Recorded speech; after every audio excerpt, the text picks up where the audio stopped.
At the heart of the city of Jerusalem, the temple stood, a place for pilgrims, worshippers, and the desperate alike, came to worship God. There at a gate known as Beautiful, a beggar sat as usual. He was a beggar well known to the city's inhabitants. Lame from birth, he had never tasted the simple liberty of walking on his own 2 feet.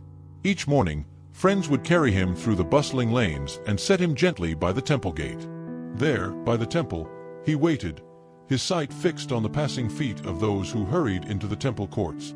The coins dropped into his palm were his lifeblood, small tokens for his survival.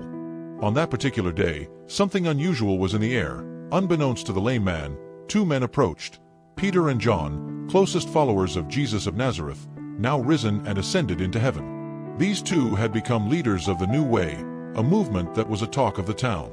As Peter and John drew near, the beggar lifted his gaze with practiced hopefulness.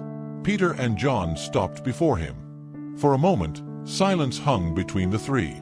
The beggar's palm opened in expectancy. But Peter did not reach for his wallet. Instead, he fixed his eyes upon the beggar and said, "Look at us."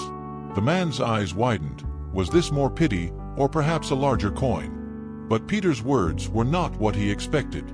He said gently, "Silver and gold I have none."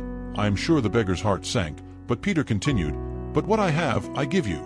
In the name of Jesus Christ of Nazareth, rise up and walk." Before the beggar could protest, Peter reached out and grasped his right hand. In that moment, the power of God surged through the man's body, electric, alive, like a river of warmth pouring down his crippled limbs. Ankles that had always curled weakly beneath him snapped straight. His eyes widened in wonder as, with Peter's steadying grip, he rose, unsteady for an instant, then miraculously upright. A shout burst from his lips, a cry that startled those nearby. His body, which had known only stillness at the gate, suddenly thrilled with motion. He leapt, first tentatively, then with growing abandon. Stumbling, then skipping, then dancing.